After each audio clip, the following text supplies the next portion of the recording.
অগাস্টের ৫ তারিখের পর থেকে এখন এই সংস্কৃতি বিলুপ্ত, এখন আর সেটা নেই।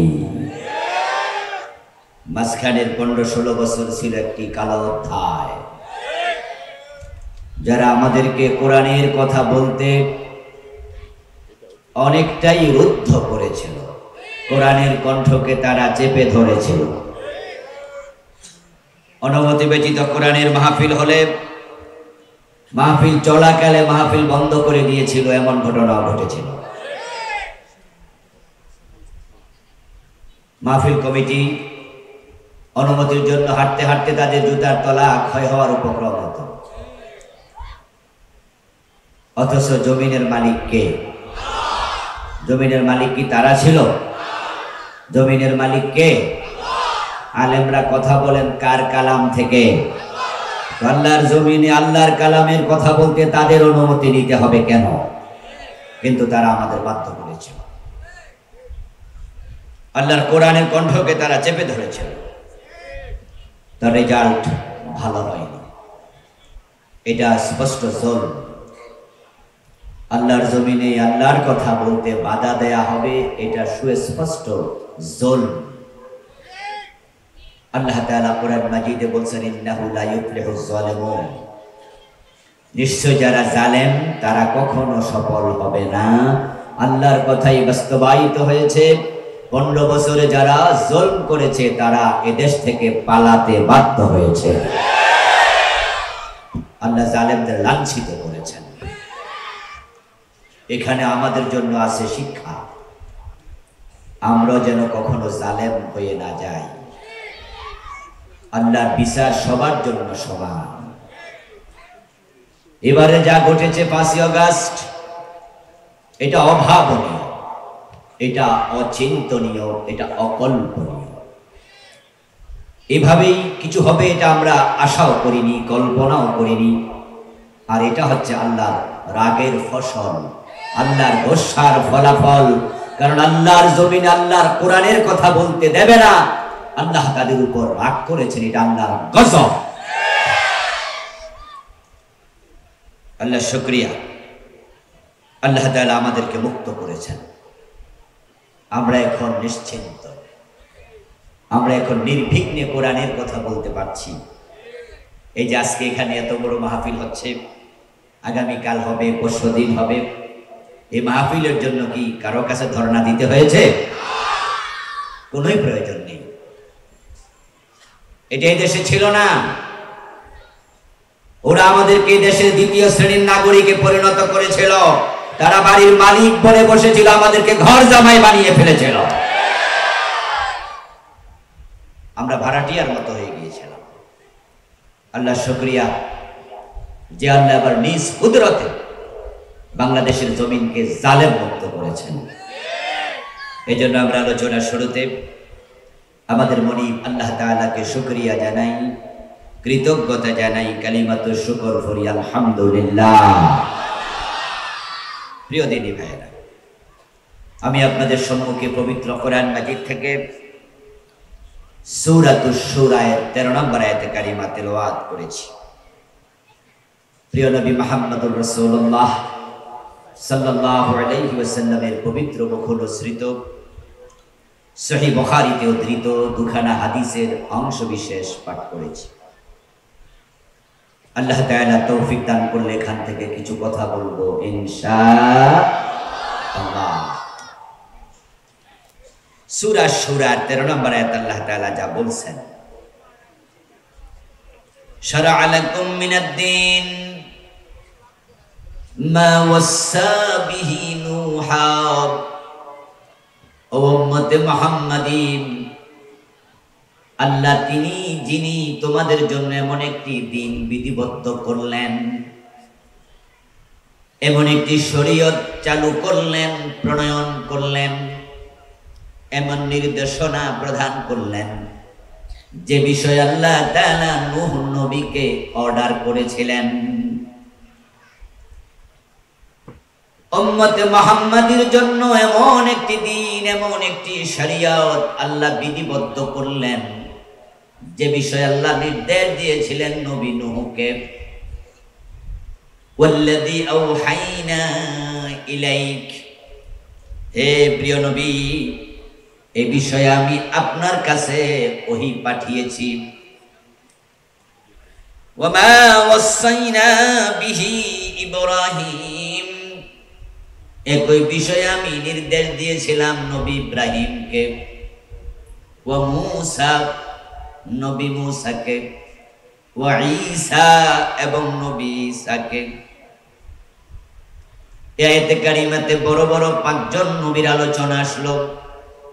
নূহকে দিয়ে শুরু, নবী মুহাম্মদকে দিয়ে রিসালাত শেষ, মাঝখানে ঈসা, ইব্রাহিম, মূসা, উনাদের নাম বলে আল্লাহ বুঝালেন বাকি যত নবী আছে সবাই এ নির্দেশনার অন্তর্ভুক্ত।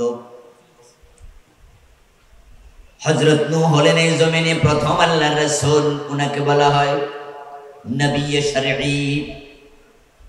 উনার মাধ্যমে শরীয়ত শুরু, নবী মুহাম্মাদের মাধ্যমে শরীয়ত শেষ। নবী নূহের আগেও নবী ছিলেন হযরত আদম, হযরত শীস আলাইহিস সালাম। হযরত আদমকে বলা হয় নবী জেরাঈ। হযরত আদম আলাইহিস সালাম শরীয়তের প্রচারক ছিলেন না। উনি মূলত কিভাবে গম, ধান উৎপাদন করতে হয়, কিভাবে পশুপালন করতে হয়, কিভাবে রান্না করতে হয়, কিভাবে গরু মুরগি জবে করে খেতে হয়, জীবন ধারণের উপকরণ সমূহ আদম নবী তার সন্তানদেরকে শিখিয়েছেন। কারণ পৃথিবীতে তিনিই ছিলেন প্রথম মানুষ। উনি তাওহীদের দাওয়াত দিলেন আর দুনিয়ায় জীবন ধারণের উপকরণ সমূহের শিক্ষা দিলেন। শরীয়ত ওনার উপরে আসে নাই, শরীয়ত শুরু হলো নূহ নবীকে দিয়ে। এই জন্য এই আয়াতে আল্লাহ তাআলা প্রথম যার নাম উল্লেখ করলেন তিনি নবী নূহ। শারআ লাকুম মিনাদ-দীন মা ওয়াসা বিহি নূহা, আমি তোমাদের জন্য এমন একটি শরীয়ত প্রণয়ন করলাম যা নবী নূহের জন্য করেছি। ওয়াল্লাযী আওহাইনা ইলাইকা, একই বিষয়ে নবী মুহাম্মাদের কাছে আমি ওহী পাঠাইছি। এর মাঝখানে যত নবী আছে এই বিধান থেকে একজনও বাদ নাই, সবাই একসাথে শামিল। কুরআন মাজিদ আল্লাহ তাআলা মাত্র 25 জন নবীর নাম ধরে আলোচনা করেছেন। এই আয়াতে 5 জনের আলোচনা এসেছে, 4 জনের নাম সহ। আর নবী মুহাম্মদকে ডাইরেক্ট জমিরে খেতাব দিয়ে আওহাইনা ইলাইকা।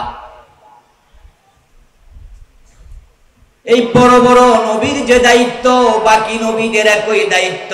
নবীদের যে দায়িত্ব উম্মতে মুহাম্মাদি তোমাদেরকে দিলাম ঠিক সেই দায়িত্ব। সব নবী যে দায়িত্ব পালন করলেন, উম্মতে মুহাম্মাদিকে আল্লাহ সে দায়িত্বটা দিলেন।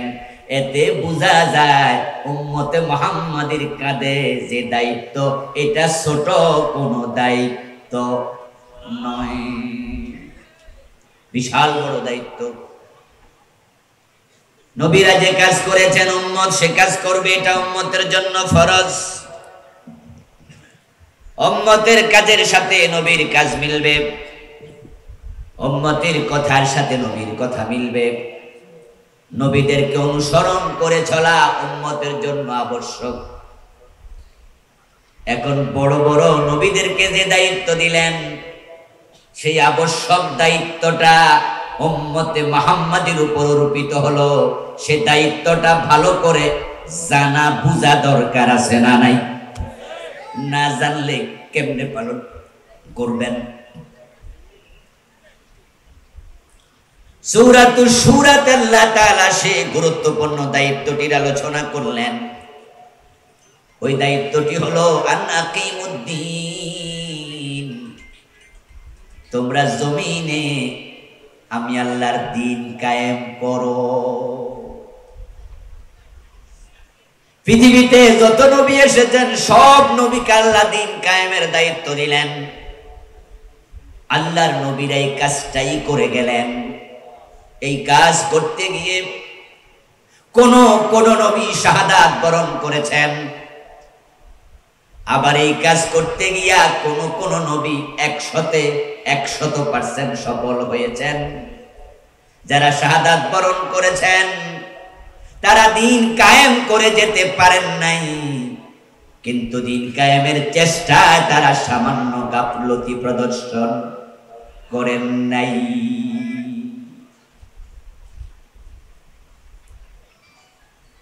এই দিন কায়েমের কাজ করতে গিয়ে করাত দিয়ে দুখণ্ডিত হয়েছে এমন নবীও আছে। এই দিন কায়েম করতে গিয়ে জীবন্ত দগ্ধ করা হয়েছে, জ্বালায়া পোড়ায়া ছাই করে ফেলা হয়েছে এমন নবীও আছে। প্রিয় নবীজি সাল্লাল্লাহু আলাইহি ওয়াসাল্লামের জন্য বলেছেন, আশাদ্দুন নাস বালাআন আল আম্বিয়া সুম্মাল আমসালু ফাল আমসাল। এই জমিনে যত বালা যত মুসিবত এসেছে, বিপদ এসেছে, সবচেয়ে বড় বিপদ এসেছে যাদের উপর, তারা হলেন আম্বিয়া আলাইহিস সালাম।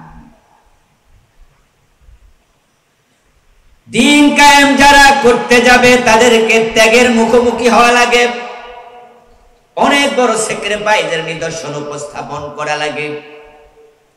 এই কাজ করতে গিয়ে সবচেয়ে বড় বড় বিপদ, বড় বড় মুসিবতের মুখোমুখি হয়েছেন আল্লাহর নবীগণ। দায়িত্বটি খুব গুরুত্বপূর্ণ।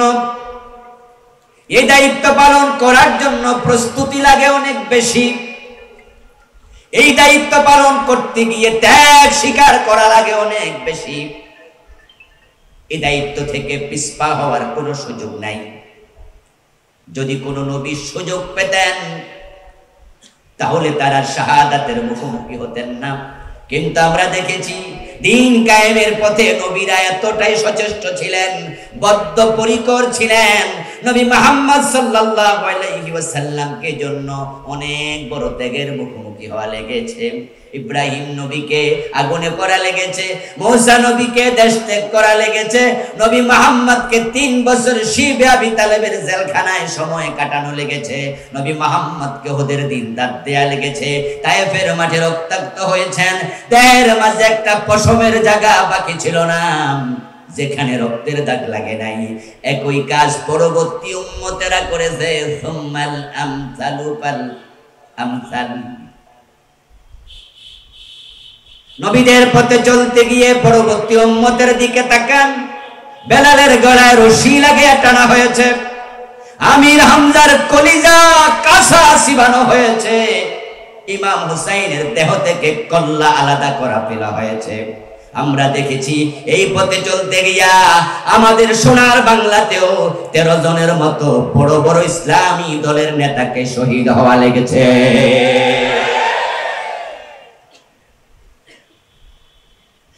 বড় কঠিন একটি দায়িত্ব আল্লাহ আমাদের দিলেন।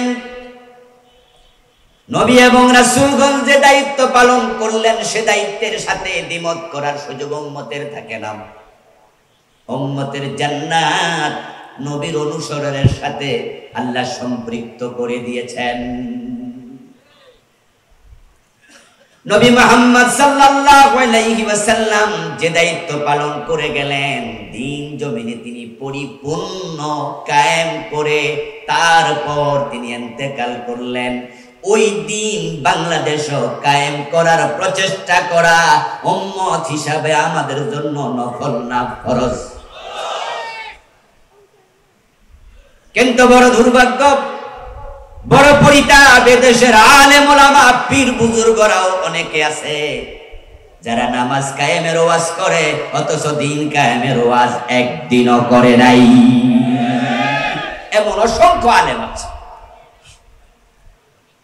পবিত্র কোরআন মাজিদ আল্লাহ তাআলা একই শব্দে বলেছেন আকিমুস সালাম, ঠিক এই শব্দ আকিমুদ্দিন। আকিমুস সালাহ বলার কারণে নামাজ কায়েম করা নফল না ফরজ? তো আকিমুদ্দিন বললে কি দিন কায়েম ফরজ হয় না? এমন মসজিদ বাংলাদেশে পাবেন না যেখানে আকিমুস সালার ওয়াজ হয় না। এমন পীর সাহেব পাবেন না যিনি আকিমুস সালার ওয়াজ করে না। এমন বক্তা পাবেন না যিনি নামাজের কায়েমের কথা বলেন না।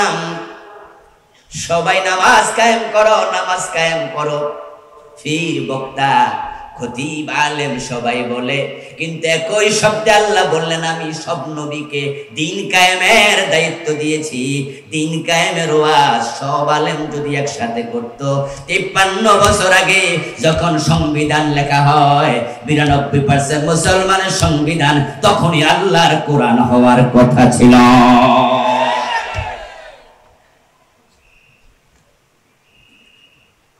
ওই দিন কায়েমের ওয়াজ এই দেশে বড় কম, বরং এই দিন কায়েমের ওয়াজ আমরা যারা করি, রাস্তা দিয়ে হেঁটে যাওয়ার সময় যদি মাইকের আওয়াজ কানে যায়, কোন বক্তা দিন কায়েমের ওয়াজ করছে, তখন এমন শ্রোতাও আছে মন্তব্য করে এই হুজুর তো মনে হয় অমুক দল করে। তাহলে দিন কায়েমের ওয়াজ আমরা একটা দলকেই যারা দিয়ে দিছি, এই ওয়াজ যারা করবে তারা অমর দলের কর্মী। শুধু একটি দল দিন কায়েমের ওয়াজ করার কারণে 53 বছরে দিন কায়েম হয়নি, আমরা কাছাকাছি এখনো যেতে পারিনি।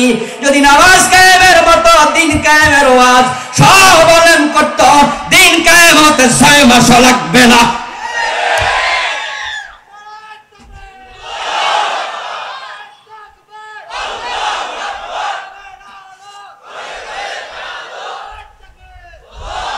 আমার ভাইয়েরা, আকিমুস সালাহ এটা বললে যদি নামাজ কায়েম ফরজ হয়, অতটুকু আপনি বুঝেন, তাহলে আকিমুদ্দিন এটা তো তিনি বললেন, আকিমুস সালাহ যিনি বললেন, তো দিন কায়েম নফল হয় কেমনে?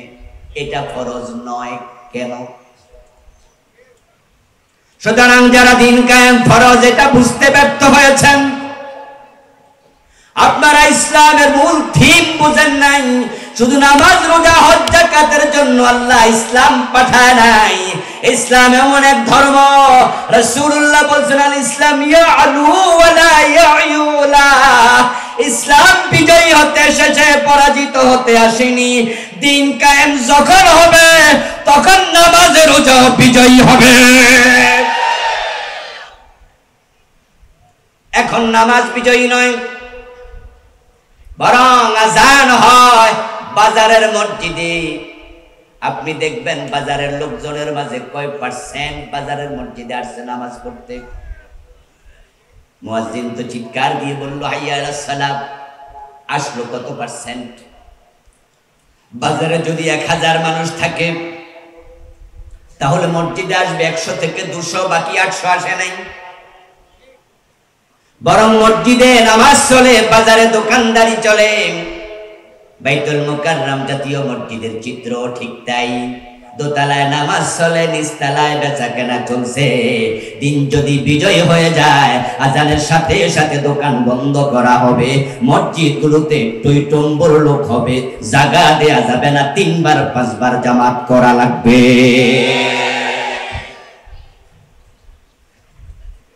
ইসলাম বিজয় হতে এসেছে, পরাজিত হতে আসে নাই।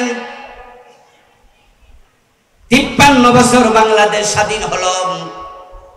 যাদের একটু বুঝ আছে তারা একটু জবাব দিয়েন, এই 53 বছরে বাংলাদেশ ইসলাম কি বিজয়ী না পরাজিত?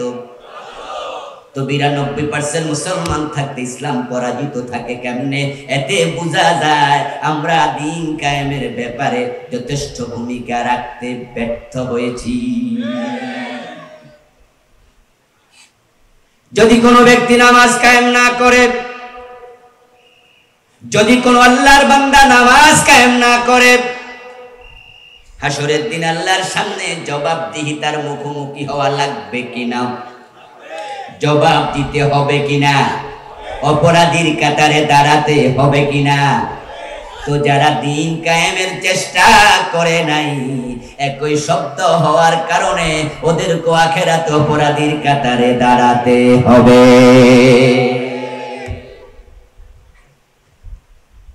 আলহামদুলিল্লাহ, আমরা সে অপরাধীর কাতারে দাঁড়াতে চাই না, বরং আমরা আল্লাহর জমিনে নামাজ কায়েম যেমন ফরজ মনে করি, দিন কায়েম ফরজ মনে করি। দিন কায়েম হোক আর না হোক, আখিরাতে আল্লাহর সামনে আমরা বলে দেব, তোমার জমিনে দিন কায়েমের ব্যাপারে সামান্য 1% শিথিল ছিলাম না। প্রশ্ন হতে পারে, সালাত কায়েমের ব্যাপারে তো আজ এত নসিহত, সব অঙ্গনের আলেম নামাজ কায়েম করো ওয়াজ করে, দিন কায়েমের ওয়াজ সকলে কেন করে না? একই খোদার আদেশ, একই কোরআনের শব্দ, একই সিগা, কিমু জমা মুজাক্কারে হাজির কায়েম করো, একই শব্দ আলেমরা কি বুঝিনি? এটা যে আল্লাহর অর্ডার, এটা যে সিগায়ে আমর, এটা কি পীর সাহেবরা বুঝিনি? এটা কি মসজিদের খতিবেরা বুঝিনি? এটা কি মাহফিলের বক্তারা বুঝিনি? এটা কি শুধু আপনারাই বুঝলেন নাকি? এই প্রশ্ন হতেই পারে। যদি সব আলেম জানে এটা জমা মুজাক্কারে হাজিরের সিগা, এটা আমরের সিগা, তাহলে বুঝার পরে তারা কেন বলে না? এবার কারণ খুঁজুন। কারণ শুধু একটা, সেটা হলো নামাজ কায়েমের কথা বললে মাইর খাওয়া লাগে না, মামলার আসামি হওয়া লাগে না, বাড়িতে ঘুমানো যায়, গর্দান মোটা হয় খাইয়া খাইয়া, পেট মোটা হয়, হালুয়া রুটির অভাব হয় না। দিন কায়েমের কথা যারা বলে তারা ডজন মামলার আসামি হইয়া ফেরারি হয়ে ঘরে নিজের বাড়ি তো ঘুমাতে পারে না।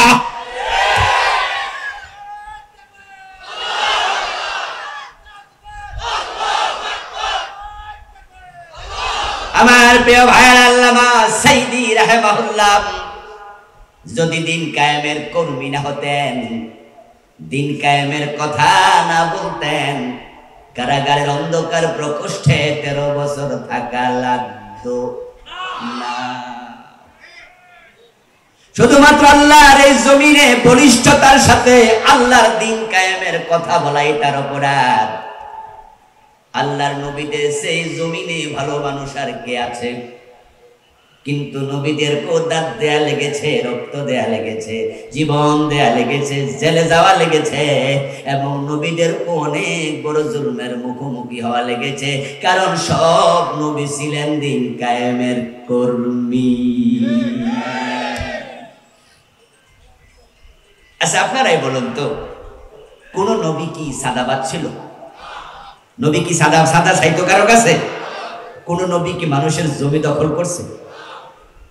এই যে নবীরা মার খেল, হযরত আদম এবং হযরত সুলাইমান আলাইহিস সালাম দুজন নবী ব্যতীত মাইর খায় নাই এমন নবী পাওয়া যায় না।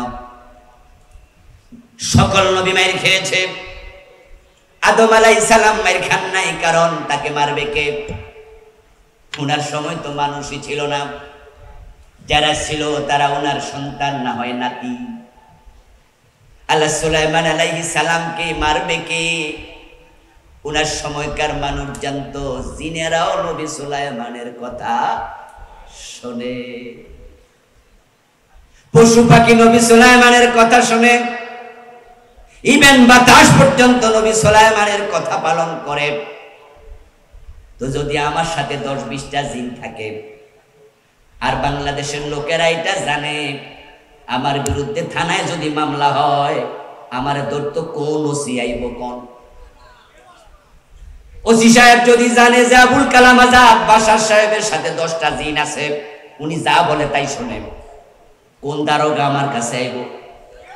স্বাভাবিক সবাই ভয় পাবে, ভাববে তাহলে বেটারে যদি আমি অ্যারেস্ট করে আনি, আর বেটা রাতে 3টা বাজে একটা জিন পাঠায়া কয় ওই দারোগারে মাথা তুলে একটা আছাড় মাইরে আসো। হযরত সুলাইমান আলাইহিস সালাম জিন কথা শুনতো, পশু পাখি শুনতো, পিপিলিকা ওনার কথা বুঝতো, উনিও তাদের কথা বুঝতেন। এমন ক্ষমতা আল্লাহ দুনিয়ার অন্য কোন মানুষকে আর দেন নাই। এই দুইজন নবী ছাড়া সবাই মার খেলো। অথচ নবীরা কেউ ব্যক্তিগত জীবনে অসৎ প্রবণ ছিলেন না, অপরাধ প্রবণ ছিলেন না। আল্লাহর নবীগণের বিহেভ, তাদের আচার আচরণ ব্যবহার এতটাই ভালো ছিল, তারা কোনোদিন কাউকে ধুর বলে আঘাত দিয়ে কথা বলেন নাই। আমরা যেই নবীর উম্মত বলে গর্ব দিয়ে পরিচয় দেই, আমাদের রাসূলের ব্যবহার এতটা ভালো ছিল, এতটা মাইক ছিল। 69 বছরের খাদেম হযরত আনাস বলেন, খাদেমতুন নবী সাল্লাল্লাহু আলাইহি ওয়াসাল্লাম 10 সিনিন ফামা ক্বালা লি ইউফু ওয়ালা লিমা সানাতা ওয়ালা আল্লা সানাতা। আমি নবী মুহাম্মাদের 10 বছরের খাদেম ছিলাম। এই 10 বছরে কত কাজ করতে বলেছেন, করিনি, ভুলে গেছি, আমি ছোট মানুষ। কত কাজ করতে নিষেধ করেছেন, আমি করে ফেলেছি, ছোট মানুষ, বুঝিনি। কিন্তু আমার নবীর ব্যবহার কত ভালো শোনো। কেন করেছ, কেন করো নাই, এই 10 বছরের ভিতর আমার নবী আমার এই প্রশ্নটাও করেন নাই। ফামা ক্বালা লি উফ, আমার উপর বিরক্ত হইয়া আমার নবী কখনো উফ শব্দ বলেন নাই। আমাকে দূর হও, সর, এই শব্দটাও বলেন নাই কোনদিন। এমন নবীকে তারা দাঁত ভেঙে দিল।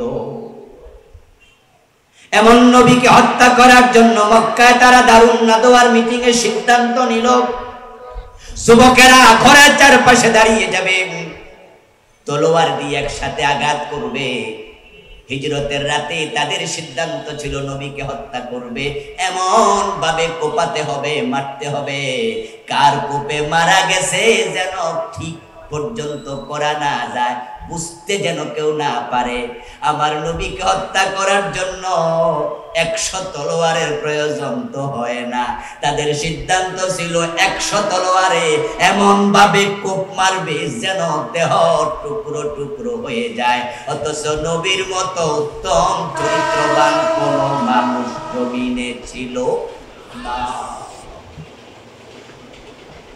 নবীরা কেন মার খায়, কোন কারণে খেলেন, কারণটা স্পষ্ট। আমাদের বাংলাদেশে আমরা দেখি যারা শুধু নামাজের ওয়াজ করে, রোজার ওয়াজ করে, হজের ওয়াজ করে, যাকাতের ওয়াজ করে, পর্দার ওয়াজ করে, হালাল হারাম খাও, হারাম থেকে বেঁচে থাকো, হালাল খাবার গ্রহণ করো, যাদের ওয়াজ এখানে গিয়ে শেষ হয়ে যায়, এমন একজন আলেমকে জেলে গিয়েছে আপনি খুঁজে পাবেন না। এমন লোকের বিরুদ্ধে মামলা হয় জানবেন না, তার চাকরি যায় না। এমন বক্তার মাহফিল 144 জারি হয় না। যারা এই 3 কায়েমের ওয়াজ করে তারাই শান্তিতে ঘুমাতে পারে না। এজন্য তো আমাদের দেশের অধিকাংশ আলেম দিন কায়েমের ওয়াজ করতে ভয় পায়, কারণ তারা ঝুঁকি নেয়ার সাহস করে না। প্রিয় নবীজির জীবন নিয়ে আলোচনা হয়, সবাই আলোচনা করে, পীর সাহেব হুজুর আলোচনা করছেন। আমার রাসূল তায়েফে রক্ত দিলেন, উহুদে দাঁত দিলেন। আমার নবী কেমন ভাবে তারা মারলো।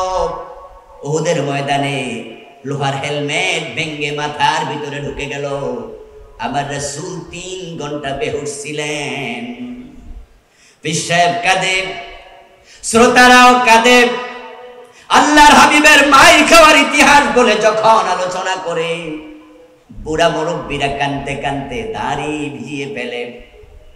এর মাঝে একজন শ্রোতা দাঁড়ালো, বুড়া মানুষ, দাড়ি পাকা, দাঁড়িয়ে বলে, পীর সাহেব হুজুর আমার একটু কথা আছে, আপনি থামেন।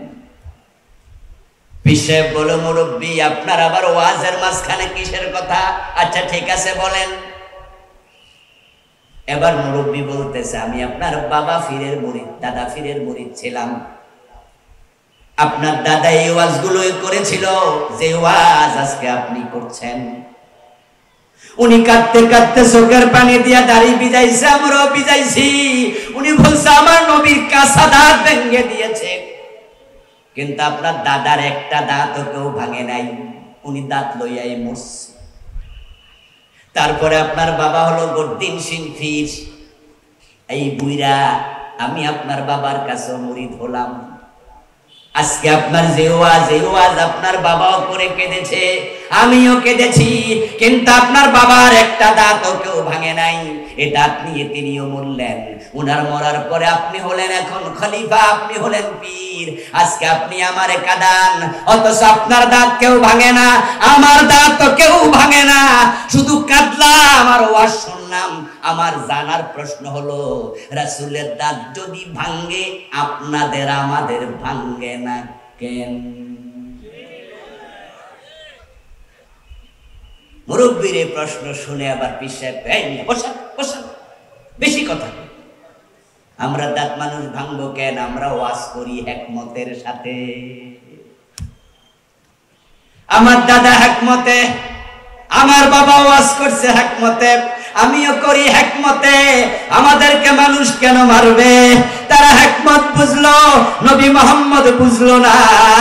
তারা শুধু রাসূলের দাঁত শহীদ হয়, ভাঙা হয়, এই পর্যন্ত ওয়াজ করে থেমে যায়। যে দিন কায়েমের জন্য ভাঙে, ওই দিন কায়েমের কথা বলে না।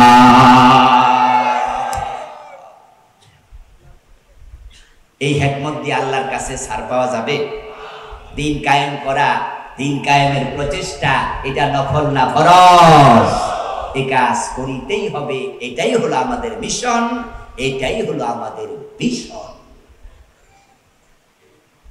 রাসূলুল্লাহ সাল্লাল্লাহু আলাইহি ওয়াসাল্লাম দায়িত্ব পেলেন। মক্কায় 13টি বছর তিনি চেষ্টা করলেন, কিন্তু দিন কায়েম তিনি মক্কায় করতে পারলেন না। পারবেন কিভাবে? দিন কায়েমের জন্য কোরআন সংসদে নিতে হয়।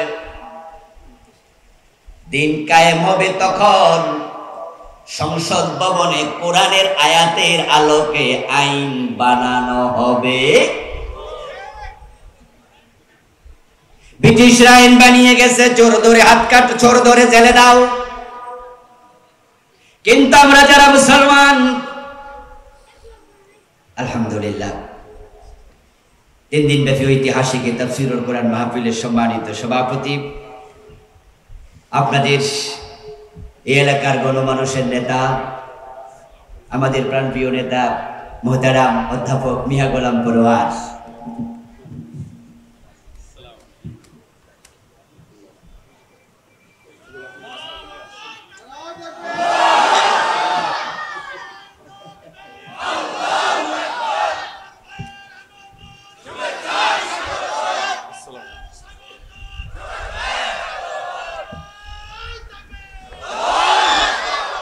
আমরা আজকের মাহফিলের 3 দিন ব্যাপী ঐতিহাসিক তাফসীরুল কোরআন মাহফিলের সম্মানিত সভাপতিকে স্বাগত জানাচ্ছি।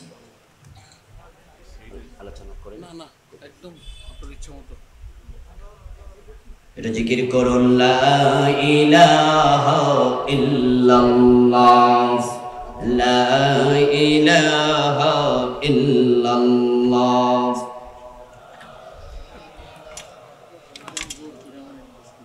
লা ইলাহা ইল্লাল্লাহ মুহাম্মাদুর রাসূলুল্লাহ। প্রিয় ভাইরা, বলছিলাম আল্লাহর হাবিব সাল্লাল্লাহু আলাইহি ওয়াসাল্লাম আদিষ্ট হলেন, ওয়াল্লাযী আওহাইনা ইলাইকা, ও নবী, এই দিন কায়েমের জন্য আমি আপনার কাছে মেসেজ পাঠিয়েছি, ওহী প্রেরণ করেছি। রাসূলুল্লাহ 13টি বছর মক্কায় চেষ্টা করলেন। নবুয়ত কাল ছিল 23 বছর। তার মাঝে মক্কায় ছিলেন তিনি 13 বছর, আর মদিনায় ছিলেন 10 বছর। মক্কায় 3 বছর বেশি। কিন্তু দিন কায়েম মক্কায় হয় নাই, দিন কায়েম হয়েছে কোথায়? মদিনায়।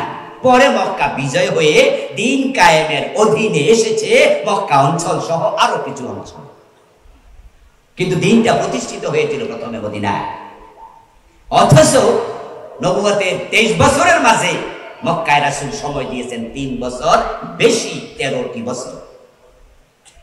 পবিত্র কোরআন মাজিদের সূরা সংখ্যা 114। তার মাঝে মক্কায় নাজিল হয়েছে 86টা, মদিনায় নাজিল হয়েছে বাকি কয়টা থাকলো? 28টা। সূরা নাজিল হলো মক্কায় বেশি, কিন্তু দিন কায়েম হলো মদিনায়। চারজন যে বড় বড় খলিফা আবু বকর, ওমর, উসমান, আলী রাদিয়াল্লাহু তাআলা আনহুম, ইসলামের বড় চার খলিফার জন্মস্থান কি মক্কায় না মদিনায়? কিন্তু দিন কায়েম হলো কোথায়? মদিনায়। তাদের জন্ম মক্কায়, দিন কায়েম মক্কায় হয়নি। বাকি 6 জন আছে বিখ্যাত জান্নাতীদের, আল আশারা আল মুবাশশারা আল মাশহুরা, যে 10 জন আবু বকর, ওমর, উসমান, আলী, তালহা, জুবায়ের, সাদ বিন আবি ওয়াক্কাস, সাঈদ বিন যায়েদ, আবু উবাইদা ইবনে জাররাহ, আব্দুর রহমান ইবনে আউফ রাদিয়াল্লাহু তাআলা আলাইহিম আজমাইন। এই 10 জনের জন্মস্থান মক্কা। রাসূলের জন্মস্থান মক্কা, সময় বেশি মক্কা, সূরা নাজিল হলো বেশি মক্কা, দিন কায়েম হলো মদিনায়। কারণটা কি? কারণ মক্কার সংসদ দারুন নাদওয়াতে কোরআন নিয়ে রাসূলকে ঢুকতে আবু জেহেলরা দেয় নাই। আর যতক্ষণ পর্যন্ত সংসদে কোরআন ঢুকবে না, জমিনে দিন কায়েম হবে না।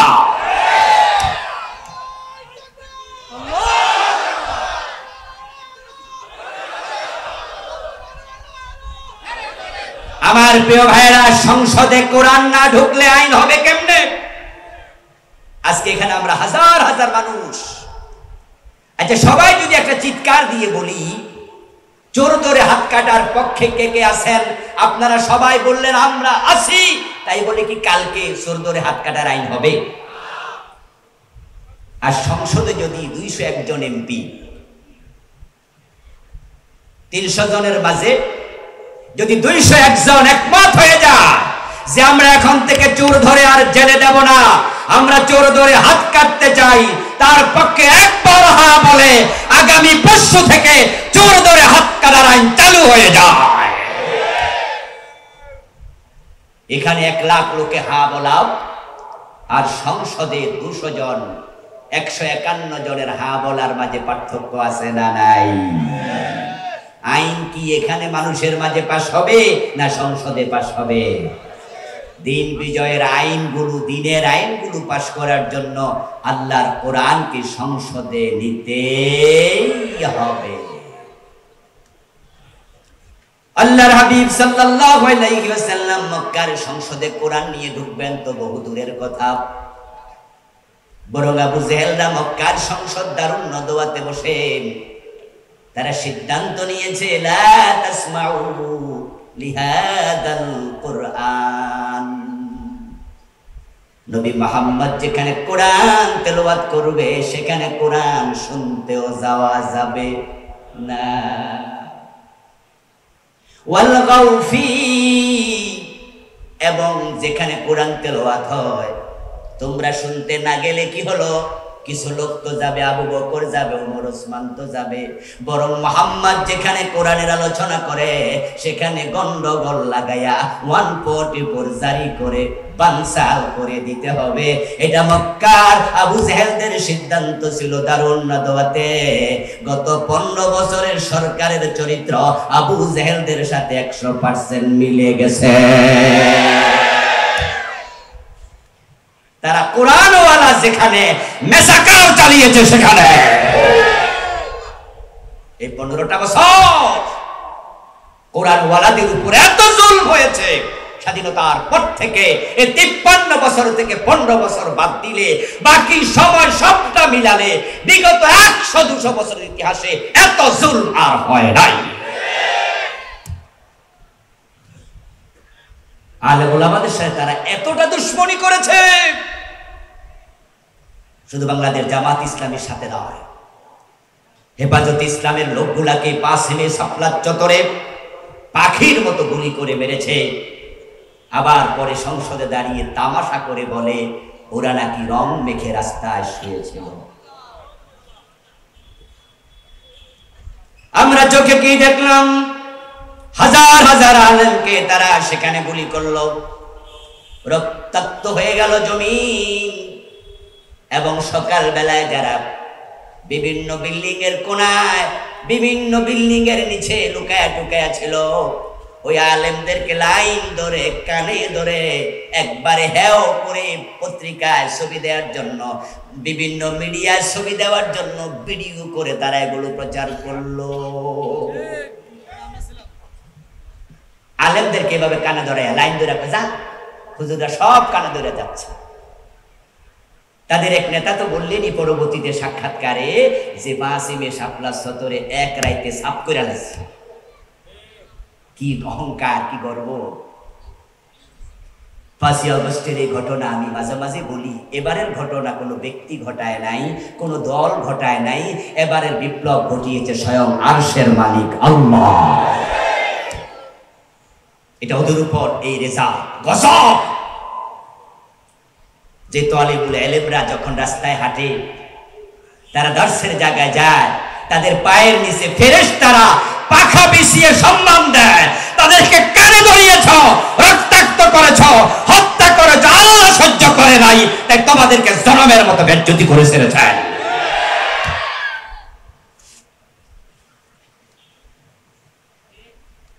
না হয় এবারের যে ঘটনা, আমি তো ভাবতেই পারিনি। আমার মনে হয় আপনারাও আমার সাথে দ্বিমত করবেন না, এই ঘটনা ঘটবে 5 তারিখ, এটা 4 তারিখও কল্পনা করা গেছে। বরং আমরা তো অনেকটা হতাশই ছিলাম, কথা বলার তো পরিবেশই ছিল না। বিএনপির মতো এত বড় দল, তাদের নেতারাও কথা বলতে পারেনি, বললেই তো বাড়ি যাওয়ার আগে দেখে পুলিশ গেছে। কথা বলে বাড়ি যাওয়ার আগে পুলিশ হাজির, কথা বলবে কিভাবে? জামাত ইসলামের মতো এত সংগঠিত একটি দল যখন বিপ্লব হয়, তখনও তো আমাদের মিয়া গোলাম পরোয়ার ভাই এরকম নেতারা সবাই ভিতরে। কথা বলার পরিবেশ কোথায়? মাতা নাসরুল্লাহ, মাতা নাসরুল্লাহ, কোথায় তোমার সাহায্য? আমরা আল্লাহর দিকে তাকিয়ে বলতে শুরু করেছি, হতাশ হয়ে গিয়েছিলাম, কিন্তু আল্লাহ তাআলা বলেন না নাসরুল্লাহি কারীব, হতাশ হয়ো না, ওয়ালা তাহিনু ওয়ালা তাহজানু ওয়া আনতুমুল আ'লাউনা ইন কুনতুম মুমিনিন। আমাদের ঈমান এখনো আছে। 5ই আগস্ট তার প্রমাণ হয়েছে, আল্লাহ নিজে বিপ্লব করে দিয়েছে।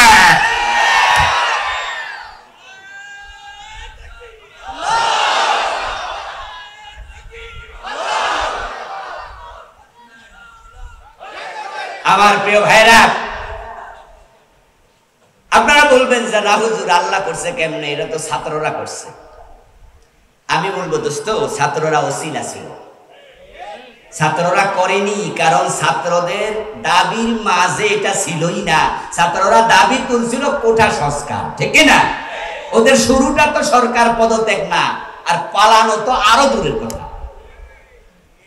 ওরা বলছে কোটা সংস্কার চাই, কিন্তু কোটা সংস্কার যদি নেত্রী প্রধানমন্ত্রী তখনই বলতেন দ্যাটস ওকে, এই বাচ্চারা কি চাও, গণভবনে আসো, বসো, আমি দেখছি বিষয়টা, তোমরা ইউনিভার্সিটি ফিরে যাও, তাহলে সমাধান সেদিনে হয়ে যেত।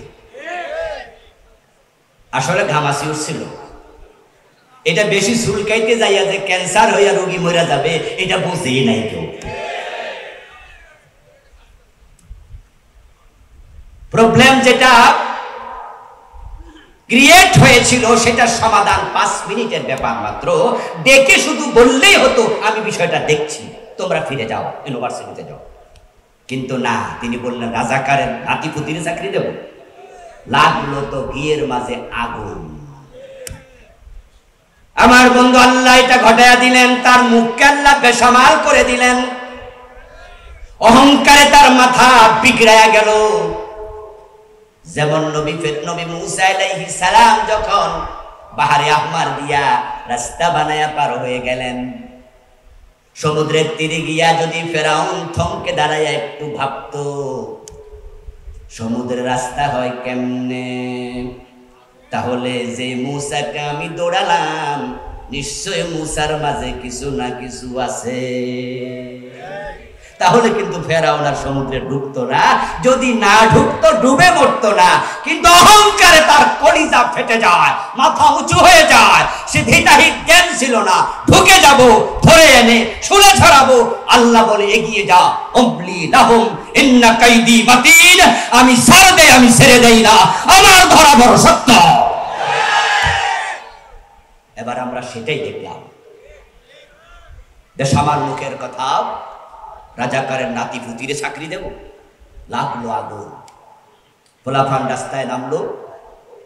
তিনি তখনও যদি বলতেন যে আমি যে কথাটা বলেছি সেটা উদ্র করলাম। আমিও তো মানুষ, আমি তোমাদের মায়ের বয়সী, দাদির বয়সী। আমি না হয় তোমাদের রাজাকার বলে ফেলেছি বা রাজাকারের নাতিপুতি বলছি, আমি সরি। তাহলেও কিন্তু পরিবেশ শান্ত হয়ে যেত। কিন্তু না, আল্লাহর গজব তো আল্লাহ থামায় নাই। গুলি চালাও, এমন গুলি চালাও 1400-র বেশি খুন করা হলো। মায়ের কোলের বাচ্চা নিরাপদ নয়, বেলকনিতে দাঁড়িয়ে আছে, ছোট বাচ্চার মগজ খুলি উল্টে গেছে, মগজ বেরিয়ে গেছে। হেলিকপ্টার থেকে গুলি চালানো হলো। আমার দোস্ত রেজাল্ট কি হলো? ছাত্ররা এবার কোঠা আন্দোলন থেকে সরে 9 দফা ঘোষণা করলো। যখন আরো জুলুম, তারা এবার বলল 1 দফা। ওই 1 দফার মাঝে সরকারের পদত্যাগ চাইছিল। তারা বলেনি সরকার পালিয়ে যাক, কিন্তু পালালো কেন? আমার আল্লাহর সিদ্ধান্ত। ও বাচ্চারা, পোলাপানেরা, তোরা চাইতে জানোস নাই, এবার পদত্যাগ না, যে আল্লাহর জমিনে আল্লাহর কোরআনের কথা তারা বলতে শর্ত দেয়, তাদের কাছে মাহফিলের জন্য অনুমতির জন্য যেতে হয়। তারা কোরআনের কথা নির্দ্বিধায় বলতে দেয় না, বরং আমি আল্লাহর সিদ্ধান্ত, এবার আমার জমিনে তাদেরকে থাকতেই দেব না। তাদের নিয়োগ করা সেনাপ্রধান বলে, ম্যাডাম পালান পালান, 45 মিনিটের বেশি সময় নাই। এমন ভাবে পালাইতে বাধ্য হয়েছে, নিজের রান্না করা খাবার খাইয়া পালাতে পারে নাই।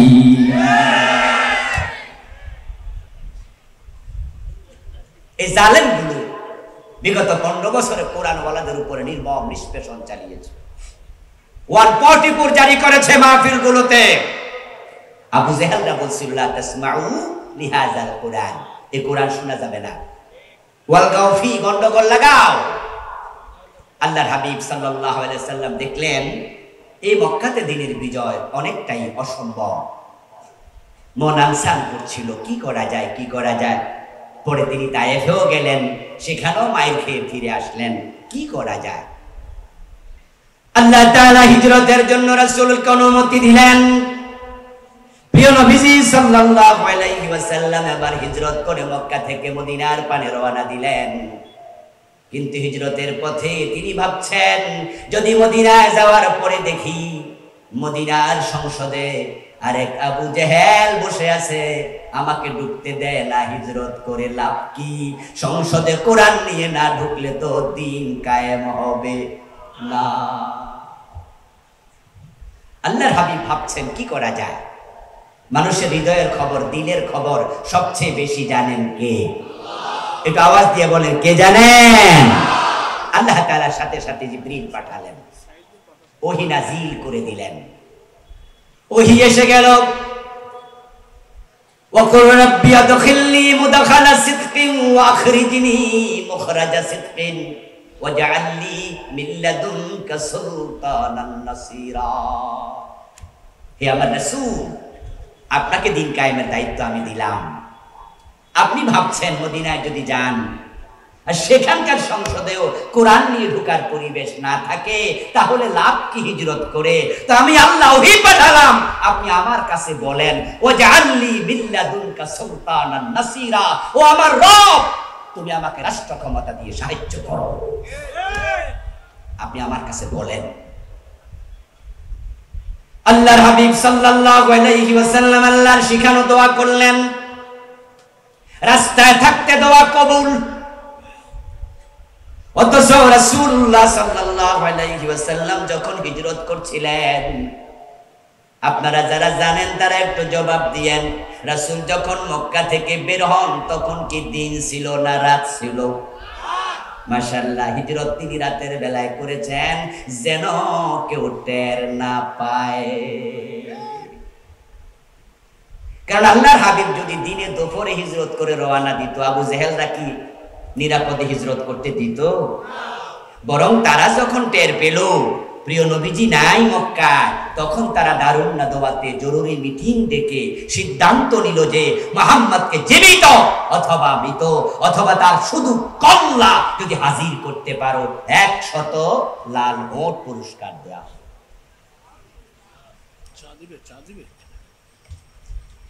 আল্লাহ হাবিব সাল্লাল্লাহু আলাইহি ওয়াসাল্লাম হিজরত করবেন তিনি ইয়াসরাবে, মদিনার দিকে। মদিনা হলো মক্কা থেকে উত্তর দিকে, কিন্তু প্রিয় নবী ভাবলেন উত্তর দিকে যদি রওনা দেই তাহলে কাফেররা খুঁজে আমাকে পেয়েও যেতে পারে।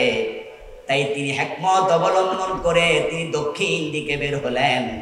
মক্কা থেকে 3-3.5 কিলোমিটার দূরে গারে সাউর নামক একটা পাহাড়ের গুহার মাঝে আল্লাহর নবী জাবালে সাউরে গুহার ভিতরে আশ্রয় নিলেন। সেখানে 3 দিন খাবার নাই। মায়েশা রাদিয়াল্লাহু তাআলা আবু বকরের ফ্যামিলি ওই গুহার মাঝে খাবার পাঠাইছে। 3 দিন লুকায়া থেকে রাসূল এবার মদিনার দিকে রওনা দিলেন। কি খাবেন জানেন না, কোথায় কি উঠবেন জানেন না, সাথে এক্সট্রা কোনো কাপড় নাই। যেই গুহাতে রাসূল ছিলেন লুকায়া, সেখানে আমি 2005-এ ঢুকেছিলাম। আমি সেখানে ঢুকে মাথা তুলে বসার জায়গা পাই নাই। এত ছোট গুহা, যে নবীর থাকার কোনো জায়গা নাই, কোথায় গিয়ে থাকবেন জানেন না, ঠিকানা বিহীন। কি খাবেন জানেন না, খাবার নাই। ওই নবী কিনা বলে, আল্লাহ তুমি আমাকে রাষ্ট্র ক্ষমতা দাও। আল্লাহ দোয়া শিখায় কোরআন বিজয়ের জন্য, দিন কায়েমের জন্য। রাষ্ট্র ক্ষমতায় কোরআনকে নেয়ার বিকল্প নাই। আপনি আমার কাছে এটাই বলেন, ওয়াজআলনি, ও আল্লাহ তুমি আমারে দেও মিল্লাদুনকা, তোমার পক্ষ থেকে সুলতানান নাসিরা, সাহায্যকারী রাষ্ট্র ক্ষমতা। আচ্ছা, পথের কাঙ্গালকে ধরে এনে প্রেসিডেন্ট বানানোর ক্ষমতা আল্লাহর আছে কিনা? আওয়াজ দিয়ে বলেন, আল্লাহর আছে না নাই? নবী ইউসুফকে জেলখানা থেকে বের করে আল্লাহ মিশরের বাদশা বানিয়ে দিয়েছেন। ওই আল্লাহ দোয়া শিখাচ্ছে। আপনিও বলেন যে আমার রাষ্ট্র ক্ষমতা দেও। রাসূলকে আল্লাহ শিখাচ্ছে, আপনি দোয়া করেন। রাসূল দোয়া করেছে, ওয়াকুর রাব্বির হামহুমা কামা রাব্বায়ানি সাগীরা। এই দোয়া কোরআনের আয়াত। এই দোয়া করেন নাই। আমার সামনে একজন মানুষ হয়তো আমরা খুঁজে পাবো না, একজন পীর খুঁজে পাওয়া যাবে না, একজন বক্তা খুঁজে পাওয়া যাবে না, একজন খতিব খুঁজে পাওয়া যাবে না, একজন নামাজি খুঁজে পাওয়া যাবে না। সবাই রব্বির হামহুমা কামা রাব্বায়ানি সাগীরা এই দোয়া করেছে। আল্লাহ রাসূলকে শিখিয়েছে, রাসূলকে শিখানো দোয়া। এটা যদি সবাই করে, ওয়াজআলনি মিল্লাদুনকা সুলতানান নাসিরা, আল্লাহ তুমি রাষ্ট্র ক্ষমতা দাও, রাসূলকে শিখানো এই দোয়াটাও আমাদের সবার করা দরকার আছে না নাই? কিন্তু আল্লাহর অসংখ্য বান্দা আছে দোয়া করে না। আমরা যারা করি, উল্টা কয় হুজুরদের ক্ষমতার লোভ হয়েছে। একদল আলেম পর্যন্ত বলে অমুক দল শুধু গদি চায়, শুধু গদি চায়, অথচ গদির দোয়া। আলেমরা আমাদেরকে কটাক্ষ করে, দুঃখ কোথায় বলি, কার কাছে বলি? ওই রামেরা, ওই বামেরা, ওরা যদি বলতো হুজুরদের কিসের ক্ষমতা দরকার নাই, হুজুর মানে হলো বাঁকা লাঠি হাতে নিয়ে রাতের বেলায় হারিকেন জ্বালিয়ে মুরিদের বাড়িতে, মুসল্লির বাড়িতে দাওয়াত খাইবা, 5 ওয়াক্ত নামাজ পড়াইবা, দ্যাটস এনাফ, আর কিচ্ছু করা যাবে না। এটা রামেরা, বামেরা, জাহেলরা বললে সহ্য করা যায়, আলেমরা বললে দুঃখ কোথায় রাখি? নবী মুহাম্মদ 10 বছর প্রেসিডেন্ট ছিলেন, গদির জন্য দোয়া করছে, আর তারা বলে অমুক দল গদি চায়, লোভী। দুঃখ কার কাছে? আল্লাহর হাবিব বলছে, আল্লাহ আমার রাষ্ট্র ক্ষমতা দাও। রাসূল যদি রাষ্ট্র ক্ষমতা চায়, এখন আমরা যারা রাষ্ট্র ক্ষমতার কথা বলি, এটা রাসূলের সুন্নাহর সাথে অমিল না মিল?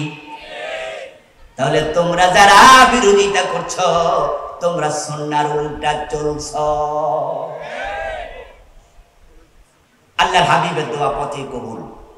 প্রিয় নবীজি মদিনায় গেলেন। মদিনার লোকেরা রাসূলুল্লাহকে পেয়ে, নারী, শিশু, আবার বৃদ্ধ বনিতা আনন্দে ঢেলে তুলে গান গাইতে শুরু করে দিল।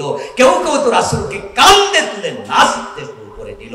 তালাল বদরু আলাইনা মিন সানিয়াতিল বিদা ওয়াজাবা শুকরু আলাইনা মাদা লিল্লাহিদা, তারা গান গাইল সমস্বরে, আমাদের মদিনায় পূর্ণিমার চাঁদ আগমন করেছে।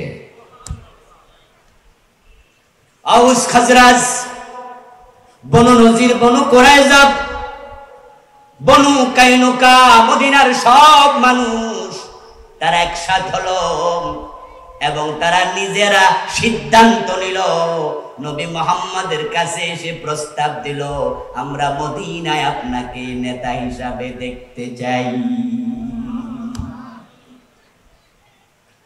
রাসূলুল্লাহ সাল্লাল্লাহু আলাইহি ওয়াসাল্লাম মদিনার প্রেসিডেন্ট হয়ে গেলেন।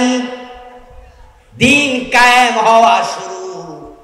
এবার প্রিয় নবীজি বললেন, এখন থেকে মদিনা অঞ্চলে আর চুরি করা যাবে না, যদি কেউ চুরি করে তাহলে তার হাত কেটে দিতেই হবে। চোর হাত কাটার জন্য অর্ডার করেছেন কে? ইসলামী রাষ্ট্রের এটা একটা অনুষঙ্গ, এটাই একমাত্র আইন নয়। যাকাত কায়েম করো, দারিদ্রতা দূর করো, ধ্যান সোরের হাত কাটো, এগুলো বিস্তৃত আলাপ, কিন্তু আমি বুঝাচ্ছি ইসলামী রাষ্ট্রে আল্লাহর আইন নাজিল হয়েছে, কায়েম শুরু হয়েছে। রাসূল বলল, হাত কাটা শুরু করো। একজন মহিলা চোর ধরা পড়ল। উসামা বিন যায়েদ রাদিয়াল্লাহু তাআলা আনহুকে অন্য সাহাবারা পরামর্শক নিয়োগ করলো, তুমি রাসূলের প্রিয় ভাজন, তুমি যাও রাসূলকে বলো ওই নারীর হাত না কেটে অন্য শাস্তি দেয়া যায় কিনা। হযরত উসামা বিন যায়েদ রাদিয়াল্লাহু তাআলা আনহু আল্লাহর হাবিব সাল্লাল্লাহু আলাইহি ওয়াসাল্লামের কাছে গিয়ে বললেন, দাদা ওই মহিলাটাও বিবাহিত, যদি তার হাত কেটে দেন তার বিবাহ হওয়ার সম্ভাবনা নাই, মানুষ খুদ দেখে আর বিয়ে করবে না, তার বংশ বড় সম্ভ্রান্ত, যদি তার হাত কেটে দেন বংশের চেহারা চুন কালি লেগে যাবে।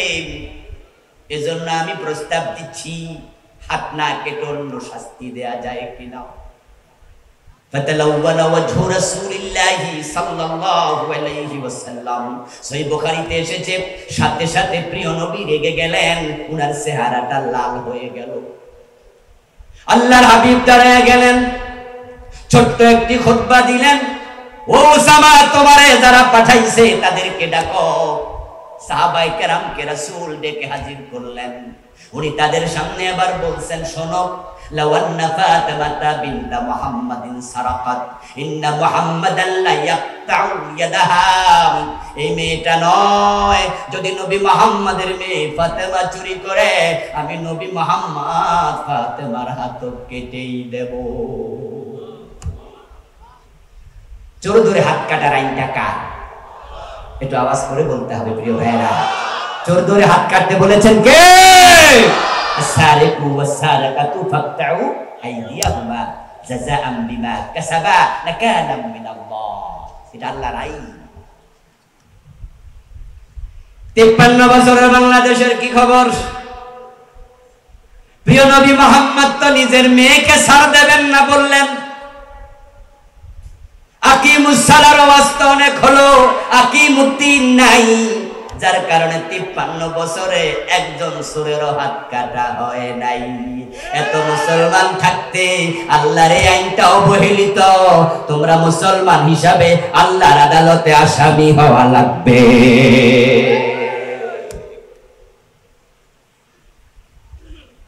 ও প্রিয় ভাইরা, রাসূলুল্লাহ সাল্লাল্লাহু আলাইহি ওয়াসাল্লাম দ্বীন কায়েম করলেন। আলহামদুলিল্লাহ, দ্বীন কায়েমের কারণে পুরা আরব অংশে, মদিনার অংশে শান্তি কায়েম হয়ে গেল।